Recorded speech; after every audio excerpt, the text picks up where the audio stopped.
TV ते पहली बार फरीदकोट रियासत दे महाराजा दी वसीयत। फरीदकोट हरियाणा, हिमाचल, चंडीगढ़, दिल्ली समेत होर थावां ते है करोड़ों की प्रॉपर्टी। शाही परिवार नूं मिलेगी 25,000 करोड़ की संपत्ति। 30 सितंबर नूं खत्म हो जाएगा महारावल सेवाजी ट्रस्ट का वजूद। ਇਹ ਵਸੀਅਤ ਜਿਹੜੀ ਰਾਜ ਮਹਿਲ ਦੇ ਵਿੱਚ ਜਿਹੜੇ ਮੋਹਤਵਰ ਬੰਦਿਆਂ ਦੀ ਹਾਜ਼ਰੀ 'ਚ ਪੜ੍ਹੀ ਗਈ ਸੀ ਔਰ ਇਸ ਵਸੀਅਤ ਦੇ ਵਿੱਚ ਇਹ ਲਿਖਿਆ ਗਿਆ ਸੀ ਕਿ ਜਦੋਂ ਮੈਂ ਇਸ ਦੁਨੀਆ ਤੇ ਨਾ ਹੋਵਾਂ, ਰਾਜੇ ਨੇ ਲਿਖਿਆ ਸੀ, ਤਾਂ ਮੇਰੀ ਦੇਸ਼ ਜਾਂ ਦੁਨੀਆ 'ਚ ਕਿਤੇ ਵੀ ਜਿੰਨੀ ਜਾਇਦਾਦ ਹੈਗੀ ਹੈ ਉਹਦੇ 'ਚ ਉਹਦਾ ਪੂਰਾ ਵੇਰਵਾ ਦਿੱਤਾ ਹੋਵੇਗਾ। ਕੀ ਜਾਇਦਾਦ ਹੈਗੀ, ਹਾਲਾਂਕਿ ਉਹਦੀ ਕੀਮਤ ਨਹੀਂ ਲਿਖੀ ਗਈ, ਪਰ ਜਾਇਦਾਦ ਦਾ ਪੂਰਾ ਵੇਰਵਾ ਹੈਗਾ ਵੀ ਉਹਦੀ ਸਾਂਭ ਸੰਭਾਲ ਲਈ ਇੱਕ ਟਰਸਟ ਬਣਾਇਆ ਜਾਊਗਾ ਜਿਹਦਾ ਨਾਮ ਹੋਊਗਾ ਮਹਾਰਾਵਲ ਖੇਵਾਜੀ ਟਰਸਟ। ਇਸ ਟਰਸਟ ਦੀ ਜਿਹੜੀ ਚੇਅਰਮੈਨ ਉਹਨਾਂ ਨੇ ਵਸੀਅਤ ਦੇ ਮੁਤਾਬਕ ਆਪਦੀ ਬੇਟੀ ਮਹਾਰਾਣੀ ਰਾਜਕੁਮਾਰੀ ਦਪਿੰਦਰ ਕੌਰ ਨੂੰ ਬਣਾਇਆ ਸੀ ਔਰ ਇਹ ਕਲੀਅਰ ਕੀਤਾ ਸੀ ਕਿ ਜਿੰਨਾ ਚਿਰ ਟਰਸਟ ਰਹੂਗਾ ਇਹਦਾ ਮੁਖੀ ਸ਼ਾਹੀ ਖਾਨਦਾਨ ਜਾਂ ਉਹਨਾਂ ਦੇ ਖੂਨ ਚੋਂ ਜਿਹੜਾ ਕੋਈ ਹਿੱਸਾ ਹੋਊਗਾ ਉਹੀ ਬਣੂਗਾ, ਬਾਹਰਲਾ ਬੰਦਾ ਨਹੀਂ ਬਣੂਗਾ।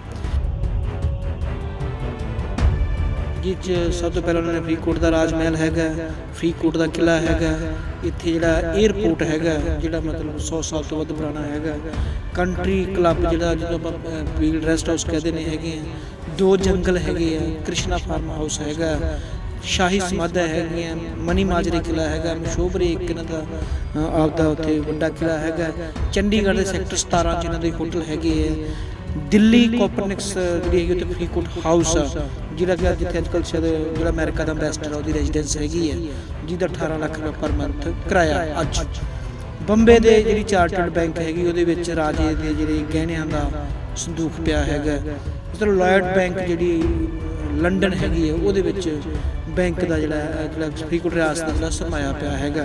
ਇਸ ਤੋਂ ਇਲਾਵਾ ਦੇਸ਼ ਦੁਨੀਆ ਦੇ ਹਰ ਹਿੱਸੇ 'ਚ ਫਰੀਦਕੋਟ ਜ਼ਿਲ੍ਹੇ ਦੇ ਬਹੁਤ ਸਾਰੇ ਪਿੰਡਾਂ 'ਚ ਜੰਗਲ ਵਸਾਏ ਹੋਏ ਸੀ।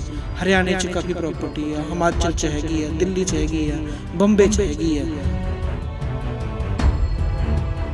ਤਾਂ ਹੁਣ ਇਹ ਵੇਲੇ ਜਿਹੜੀ ਇਤਿਹਾਸ ਦਾ ਹਿੱਸਾ ਹੈਗਾ ਤੇ ਇਹ ਤਾਂ ਹਮੇਸ਼ਾ ਯਾਦ ਰੱਖਿਆ ਜਾਊਗਾ ਕਿ ਰਾਜੇ ਨੇ ਵਸੀਅਤ ਕੀਤੀ ਹੈ, ਬਟ ਇਹ ਹੁਣ ਵਸੀਅਤ ਜਿਹੜੀ ਇਫੈਕਟਿਵ ਕਾਨੂੰਨੀ ਤੌਰ ਤੇ ਨਹੀਂ ਹੋਈ।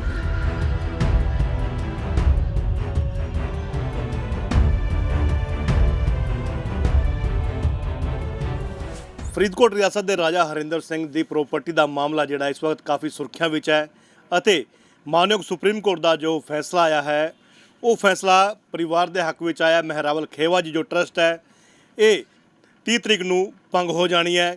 ਤਾਂ ਗੱਲ ਆਉਂਦੀ ਹੈ ਕਿ ਜਿਹੜੀ ਵਸੀਅਤ ਉਸ ਵਕਤ ਮਹਾਰਾਜਾ ਨੇ ਕੀਤੀ ਸੀਗੀ ਉਸ ਵਸੀਅਤ ਵਿੱਚ ਕੀ ਸੀਗਾ, ਉਹ ਵਸੀਅਤ ਕਿਸ ਤਰੀਕੇ ਦੀ ਸੀਗੀ ਜਿਸ ਨੂੰ ਕਿ ਪਹਿਲੇ ਮਾਨਯੋਗ ਪੰਜਾਬ ਹਰਿਆਣਾ ਹਾਈ ਕੋਰਟ ਰੱਦ ਕਰਦਾ ਹੈ, ਉਸ ਤੋਂ ਬਾਅਦ ਮਾਨਯੋਗ ਸੁਪਰੀਮ ਕੋਰਟ ਉਸ ਨੂੰ ਰੱਦ ਕਰ ਦਿੰਦਾ ਹੈ। ਤਾਂ ਸਭ ਤੋਂ ਪਹਿਲਾਂ ਤੁਹਾਨੂੰ ਦਿਖਾ ਦਿੰਦੇ ਹਾਂ ਪਹਿਲੀ ਤਸਵੀਰ ਹੈ ਉਸ ਵਸੀਅਤ ਦੀ ਜੋ ਇਸ ਵਕਤ ਤੁਸੀਂ ਸਕਰੀਨ 'ਤੇ ਵੇਖ ਰਹੇ ਹੋ। ਇਹ ਵਸੀਅਤ ਹੈ ਮਹਾਰਾਜਾ ਹਰਿੰਦਰ ਸਿੰਘ ਦੀ, ਉਹਨਾਂ ਦੀ ਇਸ 'ਤੇ ਬਾਕਾਇਦਾ ਸਾਈਨ ਨੇ ਅਤੇ ਬੜੀ ਇਹੋ ਜਿਹੀਆਂ ਗੱਲਾਂ ਨੇ ਜੋ ਤੁਸੀਂ ਸ਼ਾਇਦ ਪਹਿਲੀ ਵਾਰ ਸੁਣੋਗੇ ਕਿ ਵਸੀਅਤ ਵਿੱਚ ਇੰਨੀ ਟਿਪੀਕਲੀ ਵੀ ਕੋਈ ਵਿਅਕਤੀ ਲਿਖ ਸਕਦਾ। ਹਾਲਾਂਕਿ ਹੁਣੇ ਵਸੀਅਤ ਜਿਹੜੀ ਹੈਗੀ ਹੈ ਆਮ ਲੋਕਾਂ ਲਈ ਸ਼ਾਮਿਲ ਹੋ ਸਕਦੀ ਹੈ ਕਿਉਂਕਿ ਜਦੋਂ ਕਿਸੇ ਦੀ ਮੌਤ ਹੋ ਜਾਂਦੀ ਹੈ ਦੱਸਿਆ ਜਾਂਦਾ ਕਿ ਉਸ ਤੋਂ ਬਾਅਦ ਉਹ ਚੀਜ਼ ਜਨਤਕ ਹੋ ਜਾਂਦੀ ਹੈ। ਤਾਂ ਸਾਡੇ ਨਾਲ ਐਡਵੋਕੇਟ ਸਾਹਿਬ ਮੌਜੂਦ ਨੇ, ਸੀਨੀਅਰ ਐਡਵੋਕੇਟ ਨੇ ਜਸਵੰਤ ਜਸ ਜੀ। ਜਸਵੰਤ ਜੀ ਸਭ ਤੋਂ ਪਹਿਲੇ ਦੈਨਿਕ ਸਵੇਰਾ 'ਤੇ ਬਹੁਤ ਬਹੁਤ ਸਵਾਗਤ ਹੈ। ਥੈਂਕ ਯੂ ਸਰ, ਬਹੁਤ ਬਹੁਤ ਮਿਹਰਬਾਨੀ। ਸਰ ਸਭ ਤੋਂ ਪਹਿਲੇ ਜਾਣਨਾ ਚਾਹਾਂਗੇ ਜਿਹੜੀ ਵਸੀਅਤ ਹੈ ਕਾਫੀ ਚਰਚਾ ਦਾ ਵਿਸ਼ਾ ਰਿਹਾ ਕਿ ਵਸੀਅਤ ਜਿਹੜੀ ਹੈਗੀ ਹੈ ਉਹ ਟੁੱਟ ਗਈ ਹੈ ਜੋ ਮਹਾਰਾਜਾ ਨੇ ਉਸ ਵਕਤ ਬਣਾਈ ਸੀਗੀ। ਇਸ ਵਸੀਅਤ ਦੇ ਮੇਨ ਪੁਆਇੰਟਸ ਕੀ ਨੇ, ਕੀ ਚੀਜ਼ਾਂ ਸੀਗੀਆਂ? ਇਹ ਵੇਖੋ, ਇਹ ਜਿਹੜਾ ਫਰੀਦਕੋਟ ਰਿਆਸਤ ਦੇ ਰਾਜਾ ਆਖਰੀ ਰਾਜਾ ਸੀ ਹਰਿੰਦਰ ਸਿੰਘ, 1/6/1982 ਨੂੰ ਉਹਨਾਂ ਨੇ ਇਹ ਵਸੀਅਤ ਲਿਖੀ ਸੀ ਔਰ ਇਸ ਤੋਂ ਕਰੀਬ 7 ਸਾਲ ਬਾਅਦ 16 ਅਕਤੂਬਰ 1999 ਉਹਨਾਂ ਦੀ ਮੌਤ ਹੋਈ ਸੀ। ਤਾਂ ਮੌਤ ਤੋਂ 2 ਦਿਨ ਬਾਅਦ ਇਹ ਪਤਾ ਲੱਗਾ ਸੀ ਕਿ ਫਰੀਦਕੋਟ ਰਿਆਸਤ ਦੇ ਰਾਜੇ ਨੇ ਇੱਕ ਵਸੀਅਤ ਲਿਖੀ ਹੈ। ਇਹ ਵਸੀਅਤ ਜਿਹੜੀ ਰਾਜ ਮਹਿਲ ਦੇ ਵਿੱਚ ਜਿਹੜੇ ਮੋਹਤਵਰ ਬੰਦਿਆਂ ਦੀ ਹਾਜ਼ਰੀ 'ਚ ਪੜ੍ਹੀ ਗਈ ਸੀ ਔਰ ਇਸ ਵਸੀਅਤ ਦੇ ਵਿੱਚ ਇਹ ਲਿਖਿਆ ਗਿਆ ਸੀ ਕਿ ਜਦੋਂ ਮੈਂ ਇਸ ਦੁਨੀਆ ਤੇ ਨਾ ਹੋਵਾਂ, ਰਾਜੇ ਨੇ ਲਿਖਿਆ ਸੀ, ਤਾਂ ਮੇਰੀ ਦੇਸ਼ ਜਾਂ ਦੁਨੀਆ 'ਚ ਕਿਤੇ ਵੀ ਜਿੰਨੀ ਜਾਇਦਾਦ ਹੈਗੀ ਹੈ ਉਹਦੇ 'ਚ ਉਹਦਾ ਪੂਰਾ ਵੇਰਵਾ ਦਿੱਤਾ ਹੋਵੇਗਾ। ਕੀ ਜਾਇਦਾਦ ਹੈਗੀ, ਹਾਲਾਂਕਿ ਉਹਦੀ ਕੀਮਤ ਨਹੀਂ ਲਿਖੀ ਗਈ, ਪਰ ਜਾਇਦਾਦ ਦਾ ਉਹਦਾ ਪੂਰਾ ਵੇਰਵਾ ਹੈਗਾ ਵੀ ਉਹਦੀ ਸਾਂਭ ਸੰਭਾਲ ਲਈ ਇੱਕ ਟਰਸਟ ਬਣਾਇਆ ਜਾਊਗਾ ਜਿਹਦਾ ਨਾਮ ਹੋਊਗਾ ਮਹਾਰਾਵਲ ਖੇਵਾਜੀ ਟਰਸਟ। ਇਸ ਟਰਸਟ ਦੀ ਜਿਹੜੀ ਚੇਅਰਮੈਨ ਉਹਨਾਂ ਨੇ ਵਸੀਅਤ ਦੇ ਮੁਤਾਬਕ ਆਪਦੀ ਬੇਟੀ ਮਹਾਰਾਣੀ ਰਾਜਕੁਮਾਰੀ ਦਪਿੰਦਰ ਕੌਰ ਨੂੰ ਬਣਾਇਆ ਸੀ ਔਰ ਇਹ ਕਲੀਅਰ ਕੀਤਾ ਸੀ ਕਿ ਜਿੰਨਾ ਚਿਰ ਟਰਸਟ ਰਹੂਗਾ ਇਹਦਾ ਮੁਖੀ ਸ਼ਾਹੀ ਖਾਨਦਾਨ ਜਾਂ ਉਹਨਾਂ ਦੇ ਖੂਨ 'ਚੋਂ ਜਿਹੜਾ ਕੋਈ ਰਿਸ਼ਤਾ ਹੋਊਗਾ ਉਹੀ ਬਣੂਗਾ, ਬਾਹਰਲਾ ਬੰਦਾ ਨਹੀਂ ਬਣੂਗਾ। ਦੂਜੀ ਗੱਲ ਇਹ ਸੀ ਕਿ ਉਹਨਾਂ ਨੇ ਆਪਦੀ ਵਸੀਅਤ ਦੇ ਵਿੱਚ ਜਿਹੜੀ ਆਪਣੀ ਇੱਕ ਬੇਟੀ ਅੰਮ੍ਰਿਤ ਕੌਰ ਆ ਉਹਨੂੰ ਡਿਸਓਨ ਕੀਤਾ ਸੀ, ਉਹਨੂੰ ਕੋਈ ਪ੍ਰੋਪਰਟੀ ਨਹੀਂ ਦਿੱਤੀ ਸੀ। ਤੀਜੀ ਉਹਨੇ ਜਿਹੜੀ ਇਹਦੇ 'ਚ ਛਾਵਾਂ ਅਤੇ ਸੰਭਾਵਨਾਵਾਂ ਜਤਾਈਆਂ ਉਹ ਬੜੀਆਂ ਦਿਲਚਸਪ ਹੈਗੀਆਂ। ਉਹਨਾਂ ਨੇ ਆਪਦੀ ਵਸੀਅਤ 'ਚ ਕਿਹਾ ਕਿ ਜੇ ਮਤਲਬ ਵੀ ਮੇਰਾ ਇਕਲੌਤਾ ਬੇਟਾ ਸੀ ਜਿਹਦੀ ਵਸੀਅਤ ਲਿਖਣ ਤੋਂ ਕੁਝ ਸਮਾਂ ਪਹਿਲਾਂ ਡੈਥ ਹੋ ਗਈ ਸੀ, ਤਾਂ ਉਹਦੇ ਕਿਹਾ ਸੀ ਵੀ ਜੇ ਮੇਰੇ ਘਰ ਕੋਈ ਮਿਹਰ ਹੁੰਦੀ, ਜੇ ਬੱਚਾ ਪੈਦਾ ਹੁੰਦਾ ਤਾਂ ਉਹ ਬੇਟਾ ਪੈਦਾ ਹੁੰਦਾ ਤਾਂ ਸਾਰੀ ਜਾਇਦਾਦ ਦਾ ਹੱਕ ਹੋਊਗਾ, ਜਾਂ ਦੋ ਬੱਚੇ ਪੈਦਾ ਹੁੰਦੇ ਤਾਂ ਜੇ ਮਤਲਬ ਰਿਆਸਤ ਦੀ ਜਾਇਦਾਦ ਦੋ ਹਿੱਸੇ 'ਚ ਵੰਡੀ ਜਾਊਗੀ। ਉਸ ਤੋਂ ਬਾਅਦ ਉਹਨੇ ਹੋਰ ਇਹਨੂੰ ਕਲੈਰੀਫਾਈ ਕੀਤਾ ਕਿ ਜੇ ਮੇਰੇ ਘਰੇ ਕੁੜੀ ਪੈਦਾ ਹੁੰਦੀ ਹੈ ਤਾਂ ਉਹਦੀ ਸਾਂਭ ਸੰਭਾਲ ਟਰਸਟ ਕਿਵੇਂ ਕਰੂਗਾ ਰਾਜੇ ਦੀ ਗੈਰ ਹਾਜ਼ਰੀ ਦੇ ਵਿੱਚ, ਕਿਉਂਕਿ ਵਸੀਅਤ ਰਾਜੇ ਦੇ ਮਰਨ ਤੋਂ ਬਾਅਦ ਲਾਗੂ ਹੋਣੀ ਸੀ। ਤਾਂ ਉਹ 'ਚ ਉਹਨਾਂ ਨੇ ਕਿਹਾ ਕਿ ਜੇ ਮੇਰੇ ਘਰੇ ਬੇਟੀ ਪੈਦਾ ਹੁੰਦੀ ਹੈ ਤਾਂ ਉਹ ਚੰਡੀਗੜ੍ਹ, ਹੈਦਰਾਬਾਦ ਜਾਂ ਦਿੱਲੀ ਜਿੱਥੇ ਚਾਹਵੇ ਉਹ ਰਹਿ ਸਕਦੀ, ਉਹਦੇ ਲਈ ਇੱਕ ਅਸੀਂ ਫਲੈਟ ਲੈ ਕੇ ਦੇਵਾਂਗੇ। ਔਰ ਵਸੀਅਤ 'ਚ ਇਹ ਵੀ ਲਿਖਿਆ ਸੀ ਕਿ ਉਹਦੇ ਲਈ ਇੱਕ ਜਦੋਂ 14 ਸਾਲ ਦੀ ਹੋਊਗੀ ਉਹਨੂੰ ਇੱਕ ਮੋਪੜ ਮਿਲੂਗੀ, ਕਿਉਂਕਿ ਉਦੋਂ ਸਭ ਤੋਂ ਵੱਡਾ ਜਿਹੜਾ ਵਹੀਕਲ ਆ ਉਹ ਇਹੀ ਸੀ। ਅਤੇ ਜਦੋਂ ਉਹ 16 ਸਾਲ ਦੀ ਹੋਊਗੀ ਉਹਨੂੰ ਇੱਕ ਸਕੂਟਰ ਮਿਲੂਗਾ। ਅਤੇ ਜੇ 18 ਸਾਲ ਦੀ ਹੁੰਦੀ ਤਾਂ ਹਿੰਦੁਸਤਾਨ 'ਚ ਬਣੀ ਕੋਈ ਵੀ ਕਾਰ ਉਹ ਖਰੀਦਣ ਦੀ ਮੰਗ ਕਰ ਸਕਦੀ ਹੈ ਔਰ ਟਰਸਟ ਉਹਦੀ ਇਹ ਮੰਗ ਪੂਰੀ ਕਰੂਗਾ। ਇਸ ਤੋਂ ਇਲਾਵਾ ਉਹ ਆਪਦੀ ਸੁਰੱਖਿਆ ਲਈ ਰਾਈਫਲ ਜਾਂ ਰਿਵਾਲਵਰ ਹਥਿਆਰ ਵੀ ਖਰੀਦ ਸਕਦੀ ਹੈ। ਔਰ ਜਦੋਂ ਉਹ ਬਾਲਗ ਹੋ ਜੂਗੀ ਤਾਂ ਉਸ ਤੋਂ ਬਾਅਦ ਹਰ ਮਹੀਨੇ ਟਰਸਟ ਉਹਨੂੰ 50,000 ਰੁਪਈਆ ਜਿਹੜਾ ਮਾਣ ਭੱਤਾ ਜਾਂ ਉਹਨੂੰ ਗੁਜ਼ਾਰਾ ਭੱਤਾ ਉਹ ਪੇ ਕਰੂਗਾ। ਇਹ ਗੱਲਾਂ ਉਹਨਾਂ ਨੇ ਵਸੀਅਤ ਦੇ ਵਿੱਚ ਲਿਖੀਆਂ ਸੀ। ਜਸ ਜੀ, ਵਸੀਅਤ ਦੀ ਗੱਲ ਕਰੀਏ, ਕੁਝ ਥਾਵਾਂ ਵੀ ਸ਼ਾਮਿਲ ਕੀਤੀਆਂ ਨੇਗੀਆਂ ਕਿ ਜਿਹੜੀ, ਕਿਉਂਕਿ ਥਾਵਾਂ ਲੈ ਕੇ ਕਾਫੀ ਇਸ ਵਕਤ ਚੱਲ ਰਿਹਾ ਕਿ ਉਹਨਾਂ ਦੀ ਜਗ੍ਹਾ ਹੈਗੀ ਹੈ ਵਿਦੇਸ਼ਾਂ ਵਿੱਚ ਵੀ ਹੈ, ਕਾਫੀ ਥਾਵਾਂ 'ਤੇ ਹੈਗੀ, ਕੁਝ ਉਸ ਦਾ ਵੀ ਜ਼ਿਕਰ ਹੈਗਾ? ਹਾਂ, ਇਹਦੇ 'ਚ ਤਾਂ ਸੈਂਕੜੇ ਉਹਨਾਂ ਨੇ ਜਿਹੜੀਆਂ ਆਦੀਆਂ ਬੇਸ਼ੁਮਾਰ ਕੀਮਤੀ ਜਾਇਦਾਦਾਂ ਹੈਗੀਆਂ, ਜਿਸ 'ਚ ਸਭ ਤੋਂ ਪਹਿਲਾਂ ਉਹਨਾਂ ਨੇ ਫਰੀਦਕੋਟ ਦਾ ਰਾਜ ਮਹਿਲ ਹੈਗਾ, ਫਰੀਦਕੋਟ ਦਾ ਕਿਲ੍ਹਾ ਹੈਗਾ, ਇੱਥੇ ਜਿਹੜਾ ਏਅਰਪੋਰਟ ਹੈਗਾ ਜਿਹੜਾ ਮਤਲਬ 100 ਸਾਲ ਤੋਂ ਵੱਧ ਪੁਰਾਣਾ ਹੈਗਾ, ਕੰਟਰੀ ਕਲੱਬ ਜਿਹੜਾ ਜਿਹਨੂੰ ਆਪਾਂ ਬੀਲ ਰੈਸਟ ਹਾਊਸ ਕਹਿੰਦੇ ਨੇ ਹੈਗੇ ਆ, 2 ਜੰਗਲ ਹੈਗੇ ਆ, ਕ੍ਰਿਸ਼ਨਾ ਫਾਰਮ ਹਾਊਸ ਹੈਗਾ, ਸ਼ਾਹੀ ਸਮਾਧਾਂ ਹੈਗੀਆਂ, ਮਨੀ ਮਾਜਰੇ ਕਿਲ੍ਹਾ ਹੈਗਾ, ਮਸ਼ੋਬਰੇ ਇੱਕ ਇਹਨਾਂ ਦਾ ਆਪਦਾ ਉੱਥੇ ਵੱਡਾ ਕਿਲ੍ਹਾ ਹੈਗਾ, ਚੰਡੀਗੜ੍ਹ ਦੇ ਸੈਕਟਰ 17 'ਚ ਇਹਨਾਂ ਦੇ ਹੋਟਲ ਹੈਗੇ ਹੈ, ਦਿੱਲੀ ਕੋਪਰਨਿਕਸ ਜਿਹੜੀ ਹੈਗੀ ਉੱਥੇ ਫਰੀਦਕੋਟ ਹਾਊਸ ਆ ਜਿਹੜਾ ਕਿ ਜਿੱਥੇ ਅੱਜ ਕੱਲ੍ਹ ਸ਼ਾਇਦ ਜਿਹੜਾ ਅਮਰੀਕਾ ਦਾ ਅੰਬੈਸਡਰ ਆ ਉਹਦੀ ਰੈਜ਼ੀਡੈਂਸ ਹੈਗੀ ਹੈ, ਜਿਹਦਾ 18 ਲੱਖ ਰੁਪਏ ਪਰ ਮੰਥ ਕਿਰਾਇਆ। ਅੱਜ ਬੰਬੇ ਦੇ ਜਿਹੜੀ ਚਾਰਟਰਡ ਬੈਂਕ ਹੈਗੀ ਉਹਦੇ ਵਿੱਚ ਰਾਜੇ ਦੇ ਜਿਹੜੇ ਗਹਿਣਿਆਂ ਦਾ ਸੰਦੂਕ ਪਿਆ ਹੈਗਾ। ਇਸ ਤਰ੍ਹਾਂ ਲੋਇਡ ਬੈਂਕ ਜਿਹੜੀ ਲੰਡਨ ਹੈਗੀ ਆ ਉਹਦੇ ਵਿੱਚ ਬੈਂਕ ਦਾ ਜਿਹੜਾ ਫਰੀਦਕੋਟ ਰਿਆਸਤ ਦਾ ਜਿਹੜਾ ਸਰਮਾਇਆ ਪਿਆ ਹੈਗਾ। ਇਸ ਤੋਂ ਇਲਾਵਾ ਦੇਸ਼ ਦੁਨੀਆ ਦੇ ਹਰ ਹਿੱਸੇ 'ਚ ਫਰੀਦਕੋਟ ਜ਼ਿਲ੍ਹੇ ਦੇ ਬਹੁਤ ਸਾਰੇ ਪਿੰਡਾਂ 'ਚ ਜੰਗਲ ਵਸਾਏ ਹੋਏ ਸੀ। ਹਰਿਆਣੇ 'ਚ ਕਾਫੀ ਪ੍ਰੋਪਰਟੀ ਆ, ਹਿਮਾਚਲ 'ਚ ਹੈਗੀ ਆ, ਦਿੱਲੀ 'ਚ ਹੈਗੀ ਆ, ਬੰਬੇ 'ਚ ਹੈਗੀ ਆ, ਤਾਂ ਲਾਹੌਰ 'ਚ ਵੀ ਜਾਇਦਾਦਾਂ ਹੈਗੀਆਂ ਸੀ, ਪਰ ਕਿਉਂਕਿ ਦੇਸ਼ ਦਾ ਬਟਵਾਰਾ ਹੋ ਗਿਆ ਉਹ ਲਾਹੌਰ 'ਚ ਰਹਿ ਗਈਆਂ, ਉਹ ਵਾਪਸ ਨਹੀਂ ਆਈਆਂ।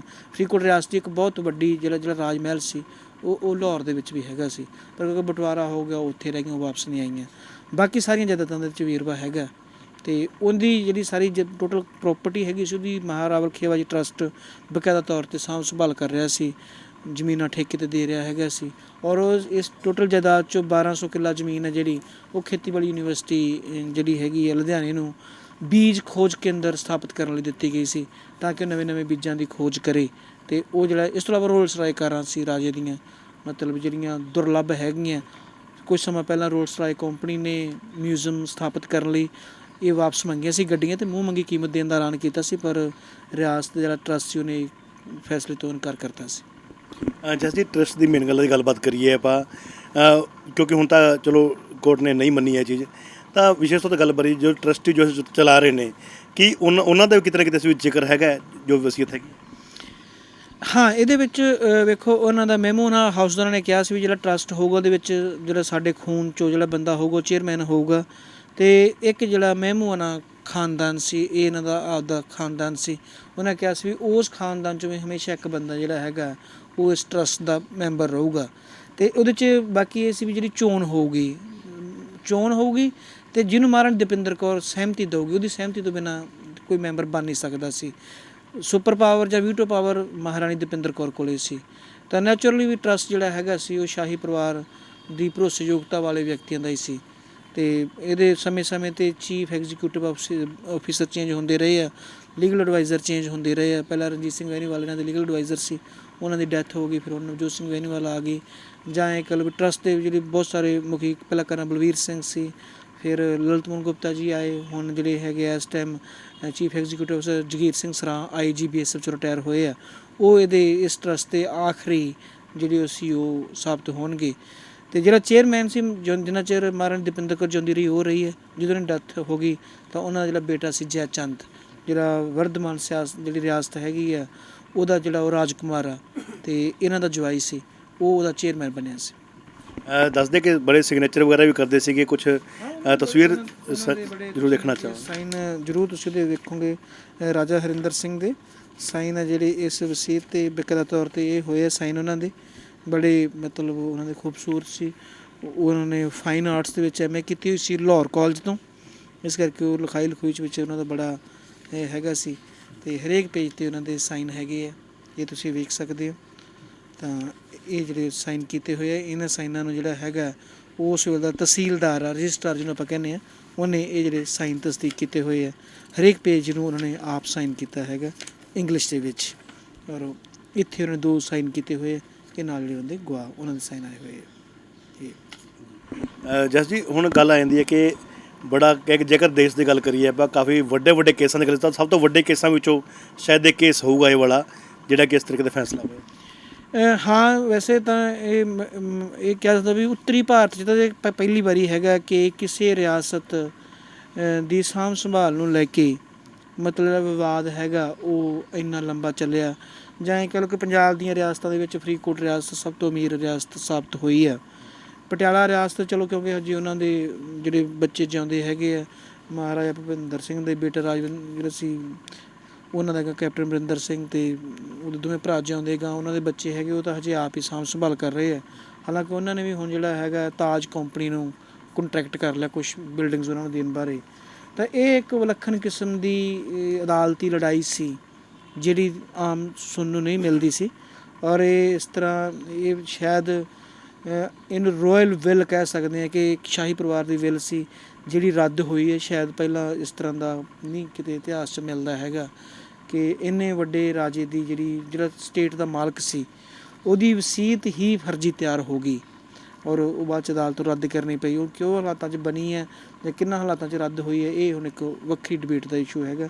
ਬਟ ਇਹ ਹੈ ਕਿ ਰਾਜਾ ਵੱਲੋਂ ਜਿਹੜੀ ਵਸੀਅਤ ਇੰਨੀ ਡਿਟੇਲਡ ਕੀਤੀ ਗਈ ਸੀ ਅਦਾਲਤ ਨੇ, ਬੜੀ ਟਿਪੀਕਲ ਛੋਟੀ ਗੱਲਾਂ ਦਾ ਬਕਾਇਦਾ ਜ਼ਿਕਰ ਕੀਤਾ। ਇਹਦੇ 'ਚ ਇਹ ਜਿਹੜਾ ਇਹਦੇ 'ਚੋਂ ਰਾਜੇ ਦੀ ਸਿਆਣਪ ਅਤੇ ਉਹਦਾ ਵਿਜ਼ਡਮ ਪਤਾ ਲੱਗਦਾ ਕਿ ਵਸੀਅਤ ਲਿਖਣ ਤੋਂ ਬਾਅਦ ਉਹਨੇ ਕਿੰਨਾ ਹੋਮਵਰਕ ਕੀਤਾ, ਜਾਂ ਉਹ ਕਿੰਨਾ ਸਿਆਣਾ ਸੀ ਆਪਦੀ ਜਾਇਦਾਦ ਜਾਂ ਆਪਦੀ ਰਿਆਸਤ ਪ੍ਰਤੀ ਜਾਂ ਪਰਿਵਾਰ ਪ੍ਰਤੀ, ਜਾਂ ਇੱਕ ਉਹਨੂੰ ਐਂ ਲੱਗਦਾ ਸੀ ਜਿਹੜੀ ਰਿਆਸਤ ਦੀ ਕਮਾਈ ਹੈਗੀ ਆ ਉਹ ਕਿੰਨੇ ਵਧੀਆ ਤਰੀਕੇ ਨਾਲ ਸਾਂਭੀ ਜਾਵੇ। ਇਹਦੇ ਲਈ ਉਹਦੀ ਜਿਹੜੀ ਇਹ ਵਸੀਅਤ ਲਿਖੀ ਹੈ ਵਾਕਿਆ ਤੁਸੀਂ ਇਹਨੂੰ ਬਾ ਕਮਾਲ ਕਹਿ ਸਕਦੇ ਹੋ। ਸ਼ਾਇਦ ਕੁਛ ਟੈਕਨੀਕਲ ਗਰਾਊਂਡਸ ਹੋਣਗੀਆਂ, ਕਿਉਂਕਿ ਹਿੰਦੂ ਲਾਅ ਦੇ ਵਿੱਚ ਤੁਸੀਂ ਜਦੋਂ ਕੋਈ ਆਪਦੀ ਆਖਰੀ ਇੱਛਾ ਜ਼ਾਹਰ ਕਰਦੇ ਹੋ ਉਹ ਤੁਸੀਂ ਆਪਦੀ ਪ੍ਰੋਪਰਟੀ ਜਿਹੜਾ ਹੈਗਾ ਵੰਡਦੇ ਹੋ, ਤਾਂ ਤੁਹਾਨੂੰ ਬਹੁਤ ਸਾਰੀਆਂ ਗੱਲਾਂ ਦਾ ਖਿਆਲ ਰੱਖਣਾ ਪੈਂਦਾ। ਅਤੇ ਸ਼ਾਇਦ ਕਿਉਂਕਿ ਉਹ ਲੀਗਲ ਤਾਂ ਐਕਸਪਰਟ ਨਹੀਂ ਸੀ ਹੈਗੇ ਕਿਸੇ ਲੈਵਲ 'ਤੇ, ਉਹਨਾਂ ਤੋਂ ਕੋਈ ਲੀਗਲ ਐਡਵਾਈਸ ਕੋਤਾਹੀ ਹੋ ਗਈ ਜਾਂ ਕੁਛ ਹੋ ਗਿਆ, ਜਿਸ ਕਰਕੇ ਇਹ ਬਿੱਲ ਨੂੰ ਰੱਦ ਕੀਤਾ ਗਿਆ ਹੈਗਾ।